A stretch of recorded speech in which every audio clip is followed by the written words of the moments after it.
I'm Whitney. I'm Mindy. And I'm Deb. We're three best friends who love nerdy things. Well, some people think we're nerdy, but we think we're pretty awesome. This is Our Nerdiest Thing.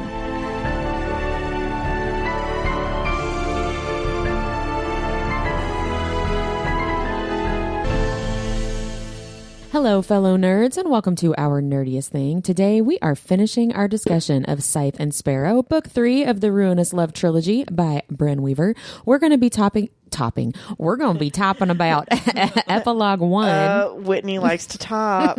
Well, there was too little topping in this book, but Epilogue 1, Maps, Epilogue 2, Blade of Rage, and then I had a bonus chapter that I had forgotten about. That was like a big sex swing. It's not scene in the printed book. So I guess it's a Kindle. Right, I guess thing? because when I just read it and it is part of what I talk about tonight. Yeah. Because I just assumed you wanted us to read it through the end, but I was like, oh, I've not read this. Yeah, I forgot that it was there. Yeah. So that was a fun surprise. Yeah. It was truly a bonus chapter. Yeah. But before we get into any of that, Deb, will you please share our nerdiest cocktail? Of course, tonight's drink is named Dumpster Goblin, and it's themed after dragons who want to fuck you in the forest, which sounds really fun to me. This drink pairs well with annual silly contests, annual serial killer contest, green tempera paint, and installing sex swings, and it may cause you to sing the Rocky Road to Dublin. Yeah. Yep. It might. It's vodka or tequila, blue curacao. You put not soda water. You put hard seltzer on top, or you can switch to soda water if you don't want as much alcohol. But I have a feeling this will knock you on your ass. So just 100% drink with care because it good. does not taste like it has alcohol I in it at definitely see all. French fries in my future. It's very summery. Text Brian now because we don't have any here. We need French fries from Roosters, please. It's very refreshing. It is really, really good. Thank you so much. That brings us to the Nerdy and Dirty recap. Someone has 30 seconds to recap what happened in this section of the book. And Mindy, who did the Wheel o' Names choose? It is me. It's Mindy. And not me. All right, Mindy, 30 seconds on the clock. Ready and a go. It's Sloane and Rowan's annual contest, and Rowan is dressed like a dragon. Sloane checks out a barn dance and steals some liquor. At the cabin, Lachlan and Lark are joining them this year. Everyone makes fun of Rowan for using permanent poster paint on his face. Rose and Fionn show up, surprise, and Fionn proposes to Rose. Someone stalkery is watching the crew from the bushes before they start the game. She waxes poetic about how awesome Sloane is, wants to be like her. It's Autumn, the girl they saved from Harvey Mead. She and Sloane have a moment of recognition, but Autumn has her own story to tell, and then there's a sex swing. Oh, nice. That was like almost exactly 30 seconds. And then there's a sex swing. I mean, what else are you going to Enough say said, in a recap about? I mean, it's pretty obvious what happens. That was great. Good job, Mindy. Well, I feel pretty proud of that. There is one. a sex swing that they crocheted that the Suture sisters helped them design, Yes. which is what makes it so great. and helped them actually build because the one person's husband did Did the actually frame. build the frame. Can I Yeah. also say that I really loved it? Like, there's this room they weren't using, and Fionn just installs it, and there's nothing else in the room. Yes, this is the sex This swing is our room. this is our fucking room. Yeah, it's like 50 Shades of Grey. Right? Yeah, exactly. Oh, man. Well, Mindy, it is still you with our nerdiest vocabulary. Okay, I struggled a little bit this week, but I thought, well, let's talk about paint.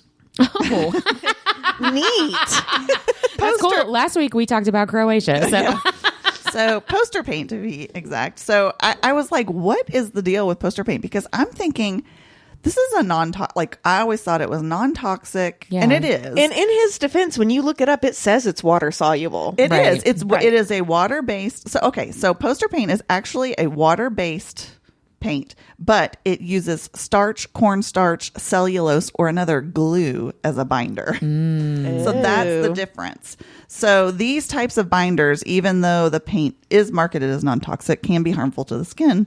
For reference, acrylic paint, on the other hand, uses polymers, which can be natural or synthetic, but not harmful to the skin. So that it is also a water-based paint, but it uses a different binder. So are we going to say out loud that I'm pretty sure like all the preschools I worked at, we use tempera paint for finger painting? Yeah, 100%. We did too. Yeah, Because 'cause it's it's supposed cheap. to be non-toxic. But it's cheap. Yeah. It's very cheap. Yeah. But face paint, like actual face paint, it uses ingredients that are carefully selected to be safe for the skin, including cosmetic grade pink pigments. So that's why you're supposed to use Face paint on your face. Yeah. So I've used acrylic paint on my face before, but it peels off very easily. I've used acrylic paint for face paint too. I don't think because that's acrylic's not harmful to your skin.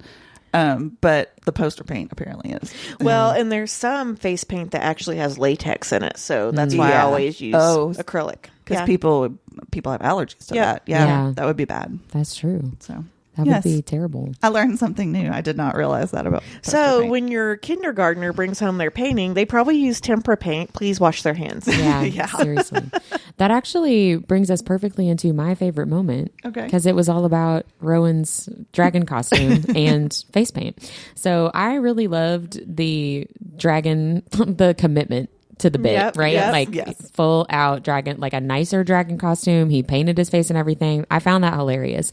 And I really enjoyed the fact that he accidentally like tints his skin because he was just trying to make the face paint last longer, right? So he mixed it with poster paint or whatever.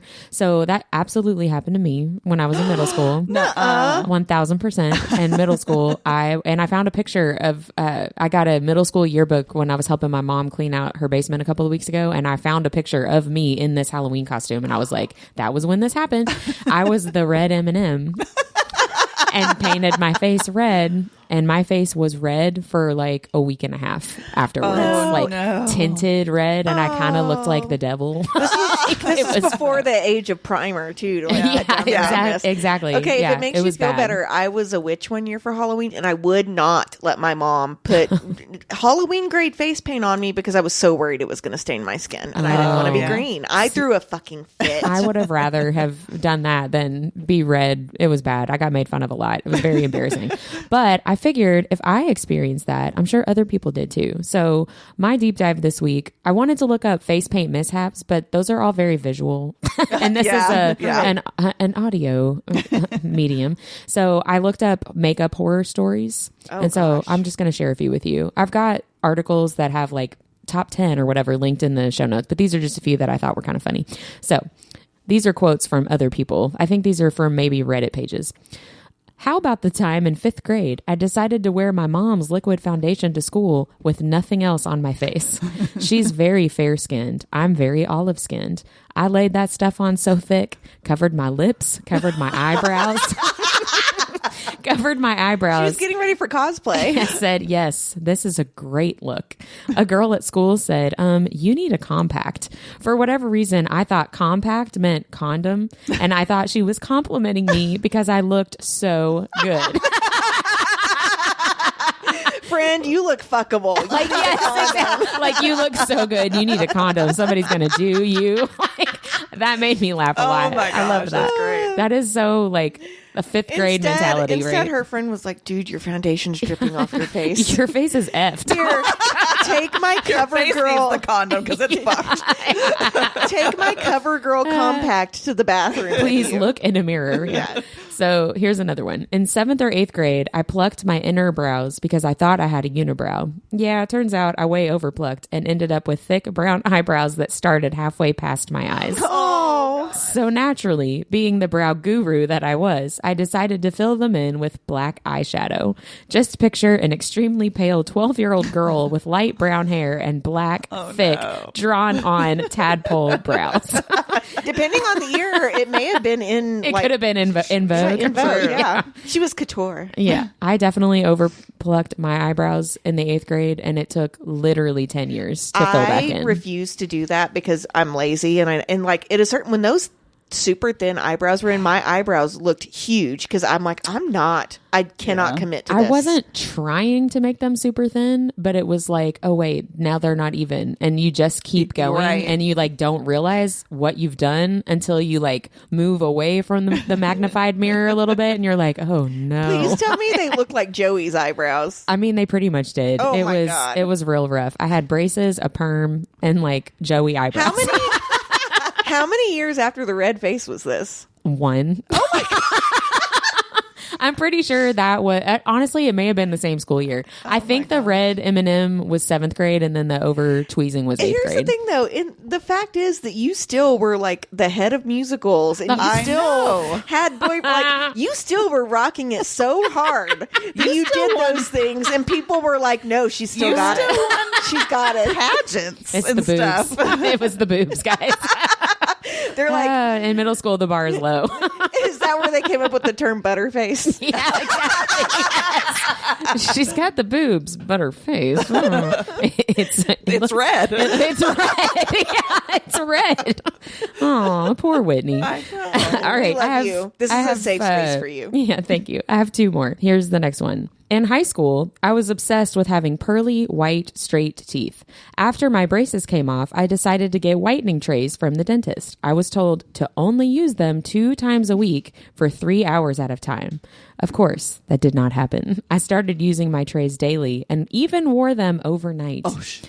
Therefore, my teeth became literally see-through and almost blue. Embarrassing. But hey, now I don't need to whiten my teeth because my high school self took care of it. Oh my god! Gosh. I bet that started to hurt. I know. because I can't it imagine. probably If they're took her see-through, enamel off. You're, it. if they're becoming see-through, you're damaging your enamel. And here's the last one. And again, there are more linked in the show notes. I once tried to get a low-key spray tan in the middle of a workday on my lunch break because I thought that was something people did. I was dead wrong. Nobody does that. I came back from lunch about 6 shades darker than when I left, and with a tan that continued to intensify throughout the day, ruining my shirt and alienating my coworkers. I also did not wear sandals to the appointment because I was not aware that was something people did. I wore socks and sneakers, so the tan rubbed off on my feet, leaving everything south of my ankle a fine porcelain, starkly contrasted against the terracotta rest of me. A mid-workday spray tan is a great thing to do if you love your coworkers enough to offer yourself up as a spectacle of professional delight.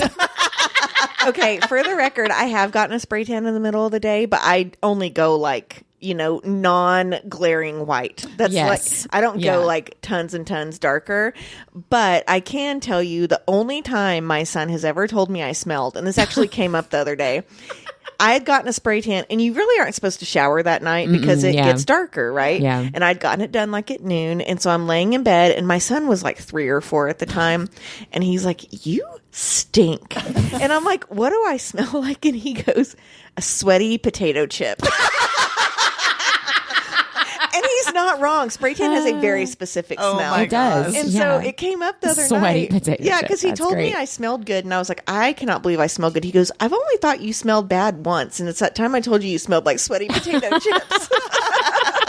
I love that. The honesty of children. Yes. Oh, it yes. did hurt my feelings quite a bit. I know, I'm like, it would "See, have me You don't too." want to snuggle me. Yeah. I'm just trying to not blind people. But you love potato chips. But anyway, that was my little deep dive and my favorite moment. So what was your all's favorite moment? I can't really top that. I know. All right, whatever. Why don't you go, Mindy? I just loved when Lachlan gets all teary-eyed over Rose and I Fionn. know. I thought that was the sweetest, most tender-hearted moment from Yes. him. I wrote in my notes, sweet baby Lachlan. Yes, He is exactly. the sweetest. He's got a tough exterior, but But he's a teddy bear. He's a on the teddy inside. bear. Yeah. Yeah. Mine was when Sloane gets a head start on the annual murder showdown. And it's because Rowan was a little overambitious and stepped up his dragon cosplay, right? And I love that she knows he'll be too memorable to go into that VFW dance hall, which I Right. also think is hilarious because Yeah. anyone that's lived in a small town knows what I'm talking about. So she gets to go out and like scope out potential killers, and he has to wait in the car for 45 minutes. He just sits out there like feel like- stewing about I it. feel like it's like, all by myself. With like a single tear that doesn't mess And up the paint. and it's 'cause- it's right. Yeah, it doesn't smear the paint. Oh, good Lord. Oh, man. Oh man. Well, what about least favorite moment? That actually leads into my least favorite moment because I was really upset that we don't get to know what she found out at the barn dance. Oh yeah. I was like, I want to know the secrets. She Yeah. goes and tells Lark, but it's One of not, my- in, yeah, it's not one in of- her point of view. So well, yeah. Sloane's pee. Sloane's pee. PP. Oh, don't edit that one out. I didn't write it down to edit out if you didn't notice. Anytime you say PP, I'm like leaving it in. That was one of my questions, though, is who won? Who was the murderer? I was disappointed by that lack of information as well. Yeah. Because we find out that they tracked somebody down because at the end of the next epilogue, the Autumn's they're POV, looking at it. Yeah. They're all like hiking over to the farm. Like, what are we doing over here, you guys? Yeah. What about you, Deb? What was your least favorite? Mine, so speaking of that moment, is when Sloane sees Autumn Bauer in the woods and is just like, cool with it. Yeah, And it's weird. she's wearing Sloane's shirt, which feels a little stalkery. Exactly. I'm 100% certain that Sloane would not be cool with this chick following her or knowing where she is while they're in their annual game. Yeah. I think Sloane would have turned around and chased her down and at least asked her what the fuck she was doing. Right. Instead, she's like, oh, girl, you silly. You keep wearing my shirt and I'm going to turn around and say nothing. I'm like, imagine the gif of Robert Redford when he's looking over his shoulder and just like nods with a little like that's what I picture of them doing with each and other. like But she I think it's smiles weird. and like it goes ding. Yes. Yeah. That is my least favorite moment too, actually, sort of. So it's not a specific moment technically, but I wish there was a little bit more clarity about that POV, that epilogue, because at the end of Butcher and Blackbird, we get the final epilogue in the Phantom's point of view, and then the Phantom is a huge part of the next book, right? And then at the end of Leather and Lark, we get the epilogue in Rose's point of view of realizing that she's been like seriously injured, and then that's a big part of the next book. I have a I theory wonder- on that. Okay. Well, my least favorite part of all this is there's no announcement. As far as I know, there's no information about an autumn book. Will it be the next series she's writing? Okay, here's why I think it is. Here's why I think it's tourist season, because Autumn says the very last line of that, once upon a time my name was Autumn Bauer, I noticed that too. which yeah. implies that she maybe has changed her name. So could she be the subject? Because like that's not the name of the person in the next. No, it's not. But I would love could it that. be? But if it is, why keep that a secret? Because it's fun.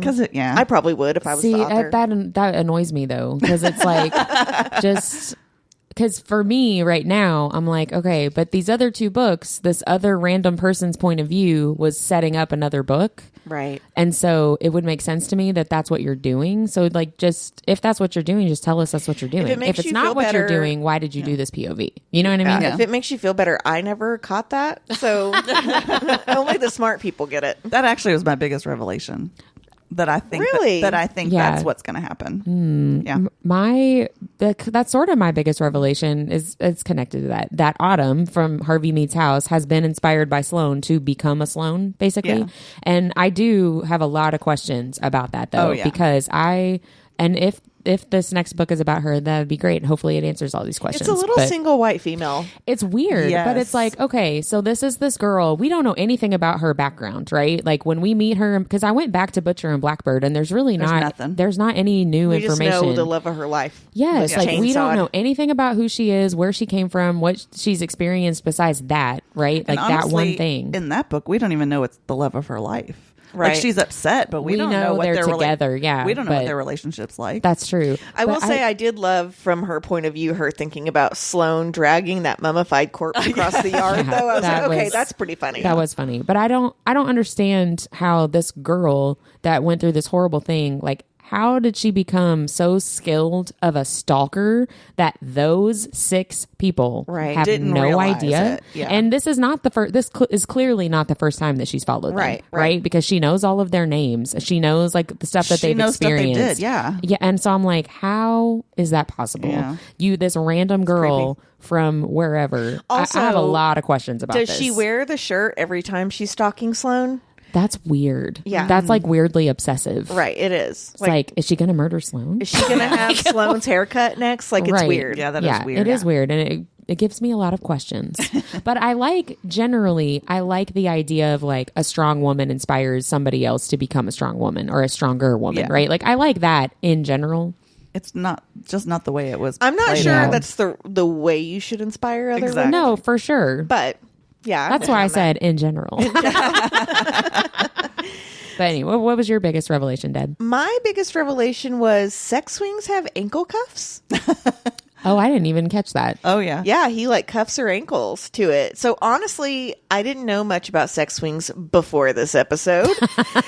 And I couldn't wrap my head around about how to use one, especially with like stirrups or cuffs or anything. So I went to the internet to learn a little bit more. And according to WebMD. Oh, WebMD. WebMD. They have a whole article about sex swings and healthy sex lives. Okay. Okay. Oh, all right. So, according to WebMD, a sex swing is a device that lifts and suspends one partner off the ground while the other partner or partners move around them freely to engage in sex. Usually made of rope, fiber, leather, or another sturdy material that can hold a person's body comfortably and safely, sex swings provide flexibility and variety for sexual activity. Right. All right. I just picture a big diaper. I do too. Okay, well, I'm going to tell you all about it. So, Okay.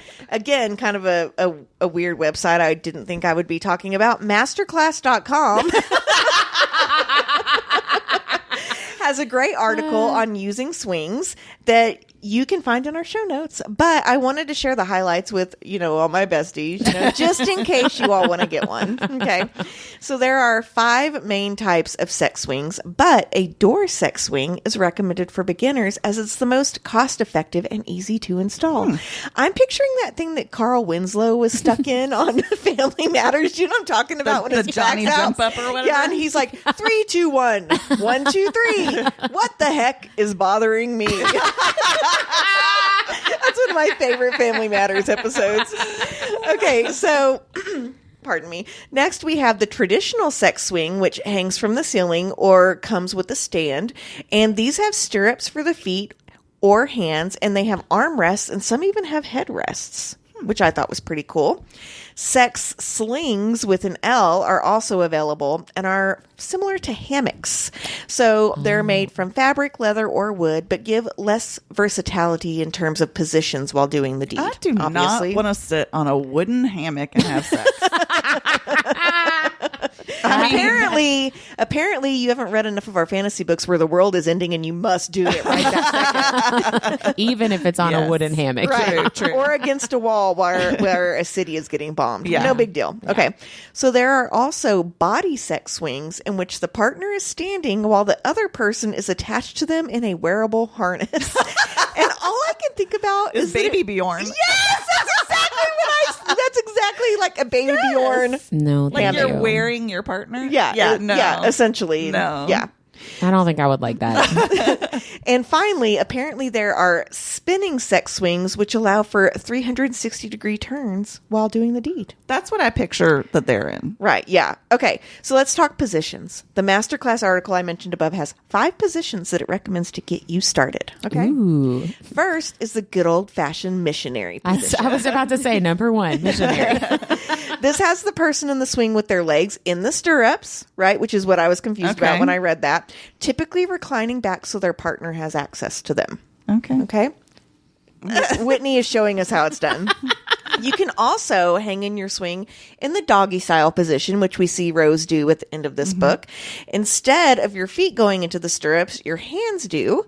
And honestly, listeners, if I have to tell you what to do after that, you shouldn't own a sex swing yet. You're not ready. Right, yeah. Okay, so here I am. I'm picturing it like this giant diaper, but it's got to be crotchless, right? Like It's crotchless, yeah. Okay, Yeah. okay. So both partners can also go into the swing for some girl on top action.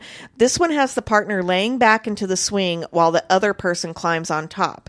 The person on top can keep their feet on the ground or lift them up so the swing moves freely while they're getting it on. Okay, that actually sounds hot. It does sound hot. I would agree with that one. Yeah, I could get on board with that. Yeah. The website calls this next position a supportive lap dance, and I guess it is because I don't know what else to call it.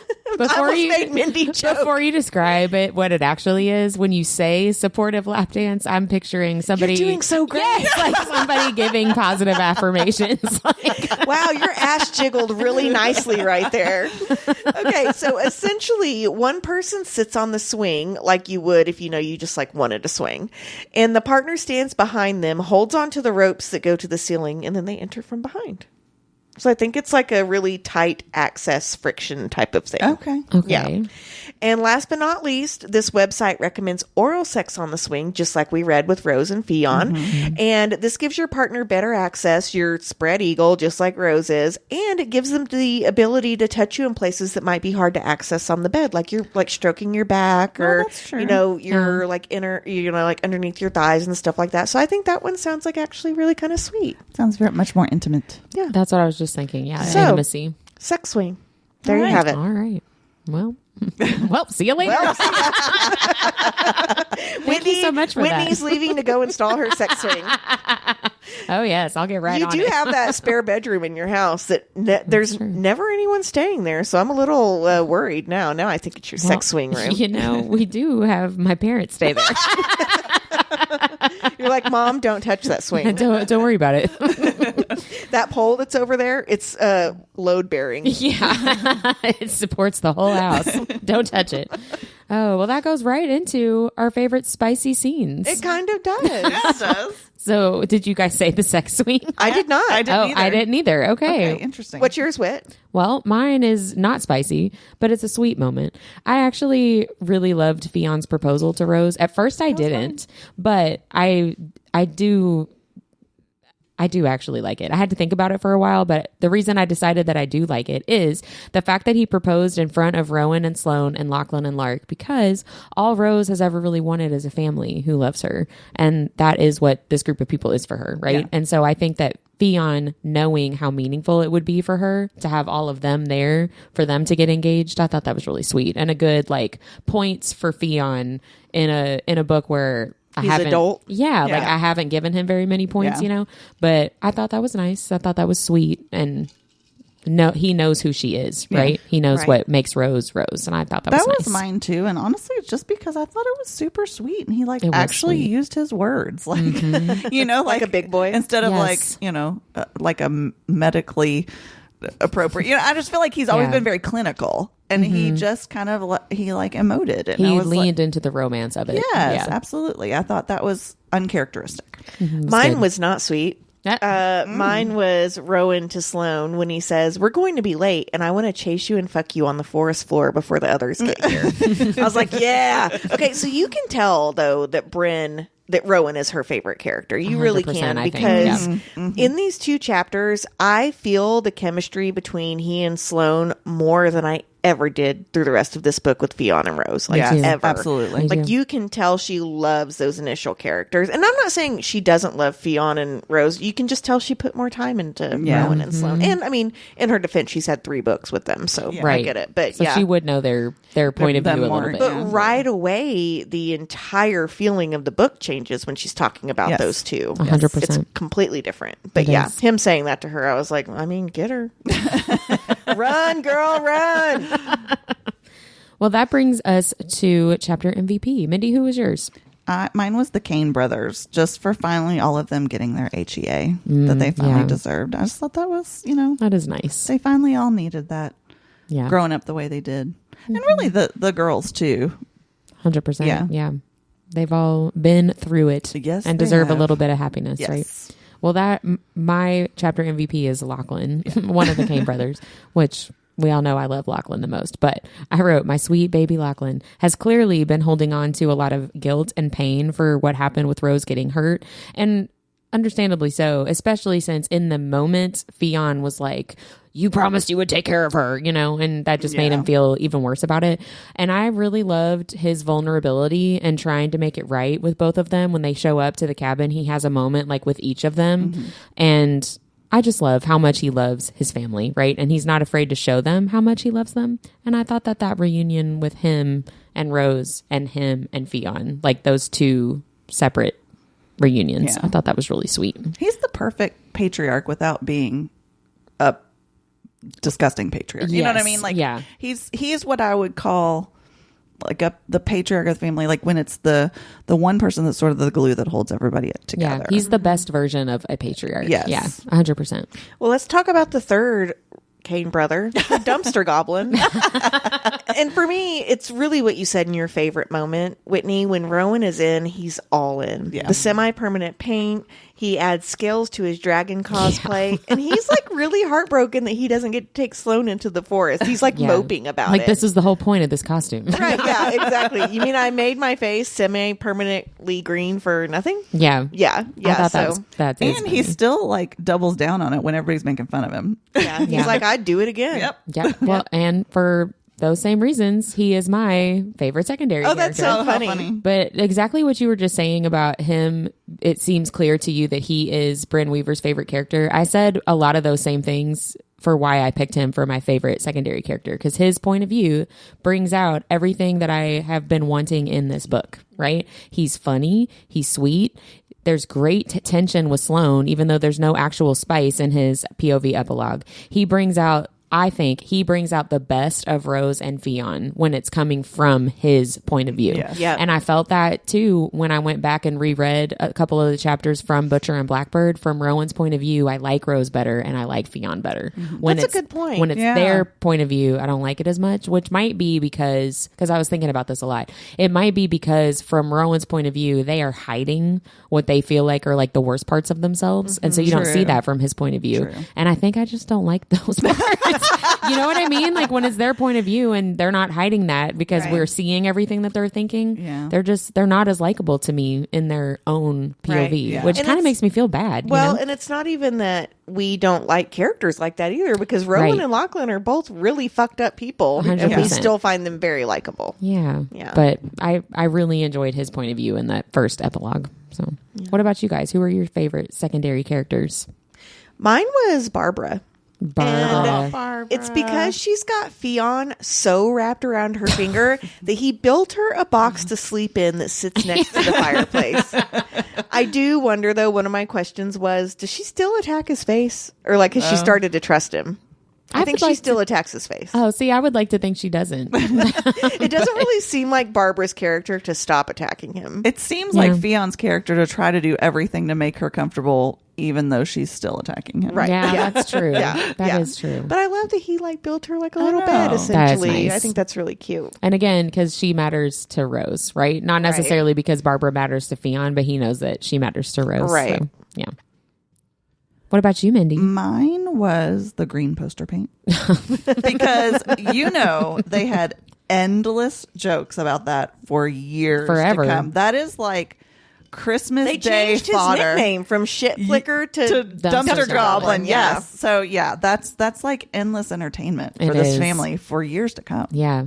And another point to Fionn for coming up with that nickname, the Dumpster That's Goblin true. nickname. That is It's like, true. all right, Fionn, I see you and your humor there. I will say I don't want to say that Croatia did him good because it was probably a really fucked up thing, but Yeah. it did make him It did. more likable because Yeah. he kind of came out of his shell a little bit. Well, and Rowan says he has never seen Fionn so at peace. Right. And Right. even though he's probably still working with Leander, which we talked about last week Yeah. of like, why would you do that? But I think it's good. Whatever he's doing, Whatever it he's seems to doing be is- good for him. It's working you for know? him. Right. But, well, what about favorite quotes? Well, while we're on the Rowan train, Sloane said something to him that made me like laugh out loud while I was reading this in bed.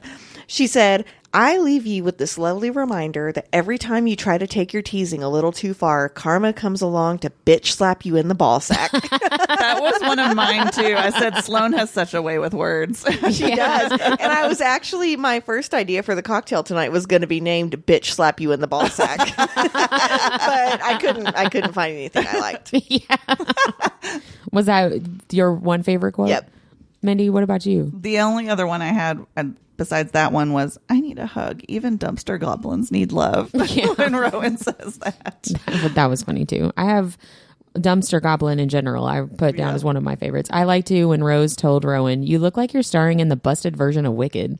That I did. I laughed at that. That made me laugh a lot. And then this, because it made me think of something else. When Rowan says to Sloane, "Now give us a kiss," that made me think of like I think it's the second episode of season 1 of Outlander when they get to the castle. It is the second, and Murtaugh yeah. says that to the lady.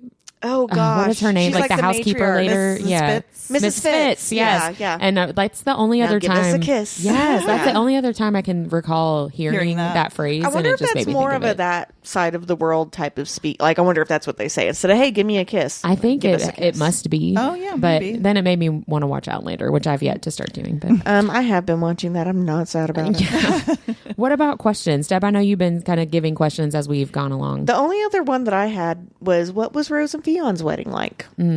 I want to hear all of the fun stuff that happened at that. You know what I Yeah. mean? Like, did 'Cause someone everybody got bring- wasted. Yeah. Did someone bring the cutout of Rose with the dinosaur? Like, you know what I mean? Like, what kind of shit Yeah. went down with Lachlan and Lark? Like, I would have loved to have seen that. Well, and like, how Others hard like did that. the circus people party? You know what I mean? Right, yeah. Because, I would like to picture Jose Silveria like more plastered than anybody. You know what I mean? Because he never gets to let loose because he's in charge. Yeah, 'cause he's in exactly. charge. Yeah. Exactly. Mindy, what about you? I think I talked about all of mine. Like, what did Sloan find at the barn dance? And we talked about how Autumn's been, like, how has she been doing that, tracking them all the time? Yeah, Because she that's knows my things big- that she should not have been able to. Like, if she wasn't keeping up with them very closely, she would not know some of these things that she Right. pointed out. What's up with that? What's up with that? What up with that? Yeah. The only other question I had was, if we are getting an Autumn spinoff, are we going to see Sloan and maybe True. Lark and Rose again? I would love that. I would love that too, actually. And that brings us to our fan cast for this book. Whitney's favorite. I know. I have spent a lot of time I on actually this. had a lot of fun with this. I did too. I always do. I but- did. So we've done fan cast for Butcher and Blackbird and Leather and Lark. So a lot of these characters in this book we've already done fan cast for in those previous episodes. So this one we are hold on. If you want to know, you have to go listen. yeah, go back and listen to them. Yep. We are casting for Fionn, Rose, Matt Cranwell, Eric the truck guy, Maud, Sandra, or any suture sister, and Jose Silveria. So shall we go first with our Fions? Yes. Yeah, let's go. Who did you guys say for Fionn? I said Austin Stowell. I think that's how you pronounce his last name. He plays Joshua Templeman in The Hating Game. Oh, He's been okay. in other movies with Lucy Hale, but he's like not ever like made it to like A-list celeb status. But he's very like uptight in that movie. Like, his hair is always parted perfectly down the side. He wears suits. Like, he's Yeah. just a stick up his ass type of guy until he's not. Right. Yeah. Same Yeah. type of character. Yeah. And he's Interesting. very pretty. Yeah. What about you, man? I picked Cole Sprouse, one of the Sprouse bros, but just because, I don't know, that's how I pictured Fionn I this whole can't time. picture Cole Sprouse on a sex swing though. I can, unfortunately. Because that is how awkward I feel like Fionn would be with that. Like, Oh, I I see feel what like you're Cole saying. Sprouse is kind of awkward, but he can be sexy. Mm-hmm. Like, there are times where I've seen him where he has had some sex appeal, Yeah. but mostly he's just awkward. I'm sorry. All I can think is, and I wipe my own ass. I wipe my own ass. What was that? That's from That's Big from Daddy. Big Daddy. Oh, yeah, I forgot about that. He's like 4 in that movie. Yeah, it's like a very long time ago. Well, mine might be controversial. I don't know, but I picked Richard Rankin, who is That's actually a good one. the son-in-law in Outlander. Oh my gosh, what's his name? Roger. He's Roger in the Outlander yeah. show, but he looks like the other actors that I picked for the other Kane brothers, who I can't remember who they are at this moment. Well, but that's a good story. that was you can go back and listen to the other episodes, right? But I think I feel like in the Outlander show, I have seen him be super intense and extremely awkward, and you know what I mean, like Yeah. all the different versions Layers. of and he's Fionn. been through some shit And too he's in been, Outlander. yeah, and he can play that, and I thought he would be good. Plus, just he's already not- got the Celtic accent. I got really sick of hearing him sing all the time on Outlander, All though. the time. So when they make these into movies, if you cast him, he does not need to fucking sing all the time. He has a beautiful voice. He's great, But yeah. I'm like, Once or twice is plenty. Yeah, I wasn't coming to the Richard Rankin concert. I know, right? I'm here for Jamie Fraser. Thank you so Yeah, much. let me see the side profile of his dick. Come on. Oh, who did you guys choose for your Rose? Who was yours, man? I chose a girl. Honestly, I'd never seen her before, but when I was looking at red-haired actresses, this actress came up. Her name is Hannah Rose May. Rose has red hair? Yes, I think she has black hair. 100% she has red hair. Well, all right. Continue. Sure. Continue. I even looked it up You did? Yeah. Okay. Okay. Maybe that's just how I pick. I don't know. Like, I even did like a Google search. I'm like, does she have red hair? And like, okay. Maybe you're right. No, There's one. in my mind, she has red hair. Okay, And this we're girl, going with it. this girl is sassy and pretty, but you can see how she could play Clueless. I just think and you could put her in black hair and she would still look like Rose to me. Oh, yeah. Yeah. Yeah, she's pretty. She's What's her very name? pretty. Hannah Rose May. Hannah Rose. And her May. name Her is name's Rose. Rose, yeah. That's fate. Yeah, exactly. Well, mine's going to be another controversial pick. Well, mine's not more controversial than mine, apparently. Well, maybe. So I started because I know she's supposed to be like really small, short, petite, right? So I was looking up short actresses, and then I was looking up short actresses with bangs. And so I landed on Zoe Kravitz. Oh, yeah. And can see it. I think Rose is supposed to be like white. So See, I'm I not thought Rose sure. was Asian. We all have our own Wow. version of what Rose We looks need like, you Bryn guys. Weaver to weigh in and be Yeah. like, actually, this is what she looks like. She's blonde and tall. But- None of us know it. She's 6'2". No bangs.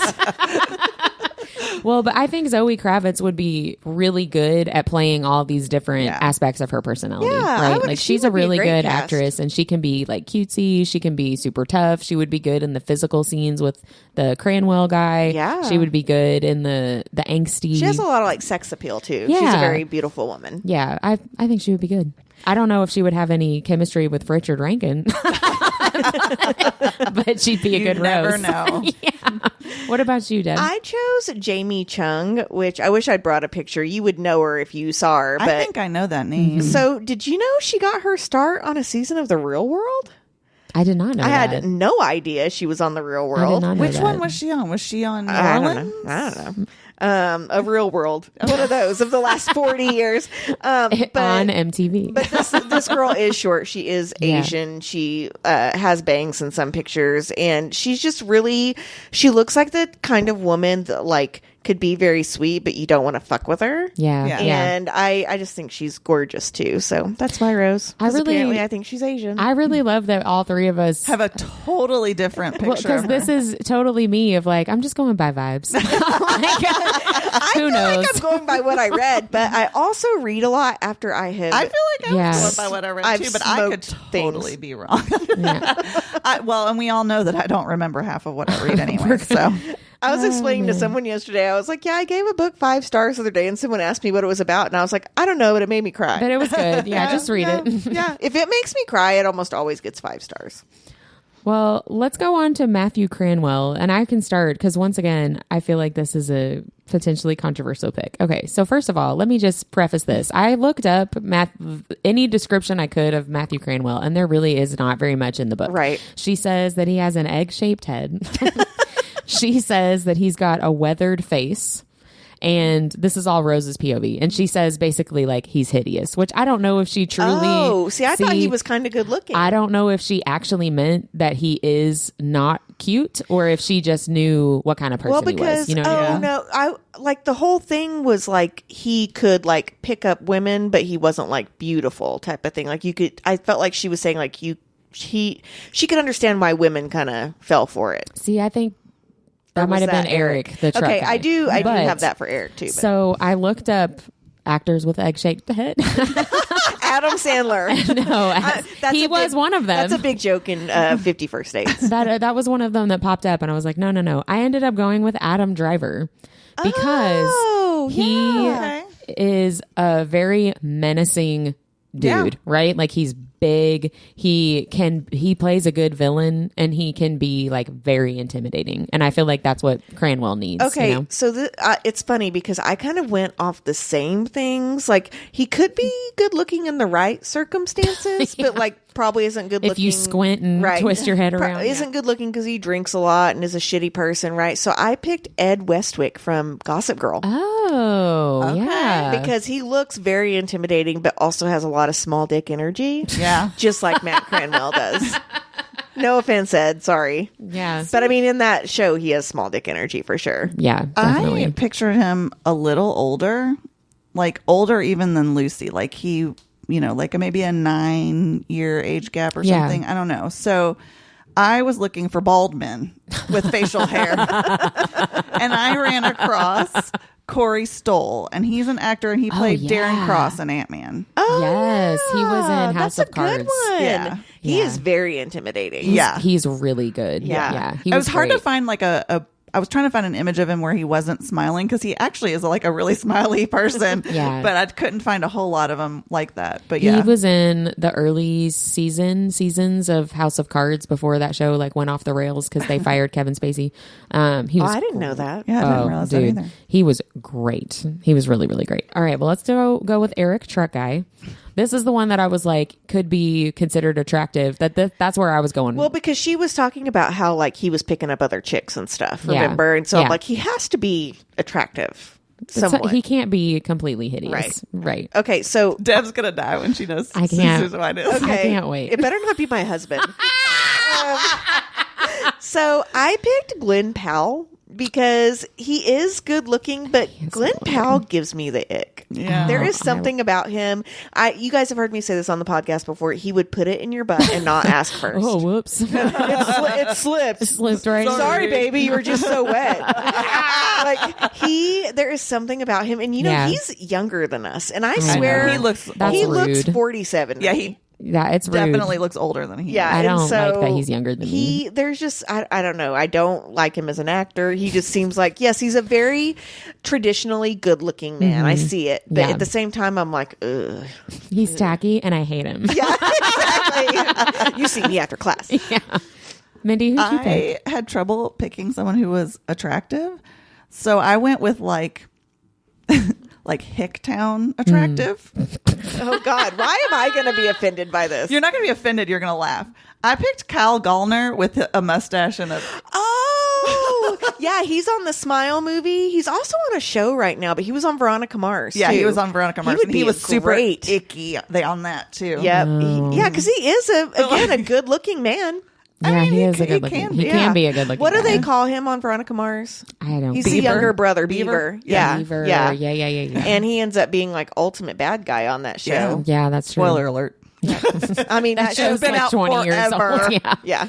Well, I picked for Eric Truck Guy. I picked Hayden Christensen Ooh, yeah. Oh, I can see that. because he's not a bad looking guy, No, he's but not. also can be really intimidating. He can be very nice and sweet and charming and personable, but he can also be like really intense. There's a set of nerds of a certain age when that movie came out that said that him as in Star Wars Anakin, was yeah. as Anakin was their sexual awakening. 'Cause Really? he's like so like BDE. I mean, he I does mean, have yeah. he does have some BDE in Yeah. the third movie, which is kind of because he's like also really turning into the villain. But that's where the BDE comes That's Well, from. we where it say comes all the from. time, if villain, why hot? Yeah. How about Suture Sister? This one was fun. Generic Suture Sister. I like had this person in my head the entire time. Do you guys have to picture people when you're reading? I do. Yes. I do Yeah. too. So mine was Mary Steenburgen. Oh, yeah. I almost picked her Elf. too. Yeah, she looks like she would crochet. She would have little Yes. doilies, but she would 100% help you build a sex swing. Yeah, that's I a really picture good her one. like Maud. Yeah, for yeah, sure. 100%. That's a good choice. Yeah. What about you, man? I picked Dolly Parton. because not for Maud, because I definitely picture Mary Steenburgen more for that, but I can definitely see her being whoever Sandra, the think like it's Sandra. leader of the crew. Yeah. I can definitely see her. That's doing really funny. I love that. What's yours, Whit? I picked Julie Walters. Who's that? She is Molly Weasley in the yeah, Harry yeah. Potter, Yeah. Potter movies. She's funny. Like, you know, Oh, yeah. she's funny, but she also has that very like matronly mother vibe, Yes. right? And so I like I feel that. like she could be any of the them. Suture Sisters, I honestly right? thought I could think all three of them together. There's our Suture Sisters. I mean, There yeah, you go. they Bran would. Weaver, there's your cast. That would be quite the trio. And then last but not least, Jose Silveria, the leader, owner, Ringmaster. CEO, founder, President. yeah, of the circus, and also like sort of father figure to Rose. Who did you guys pick? Mine was Jay Hernandez. Oh yeah, He's the Dilf on Bad Moms. Yeah. Oh, And yeah. but I picture him all tatted up like he is in Suicide Squad. If anyone's ever seen that, he is like crazy tattoos and that. And you Yeah. can't be in the circus without tattoos. I don't feel like Yeah. he's a little. That's a him good one. in Bad Moms he's a little too pretty, but in Suicide Squad, I feel like a he little fits more. it perfectly. Yeah. A little more edge than Yeah. the Bad Moms role. Yeah.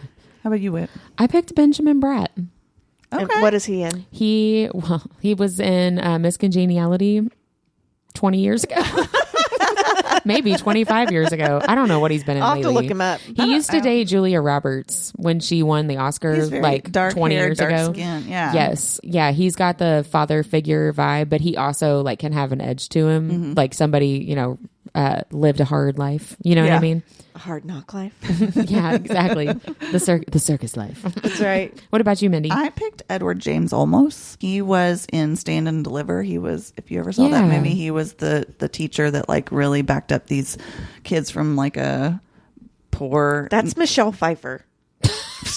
Just this was the era of all, like that was the time when half the movies made were about the teacher, substitute. the teacher that was coming and like making everything better. Right. But yeah, no, this is how I pictured him. Let me see. Oh, yeah. Oh, yeah. That is a really good one. I mean, I pictured him a little older, I think, than you all did. I don't know why. And I pictured him really short. Benjamin for some Bratt, I don't reason. think is much younger than that. He's Yeah. an older gentleman. He's a Silver fox, if you will. Well, that wraps up the trilogy of the Ruinous Love Trilogy. We hope you guys And the enjoyed season. it. And Yeah, season 5. yeah. We're going to be on a summer schedule for a little while. Stay tuned. We'll have some author interviews coming up, maybe some nerdy rewinds. And when new episodes are coming out, we'll tell you.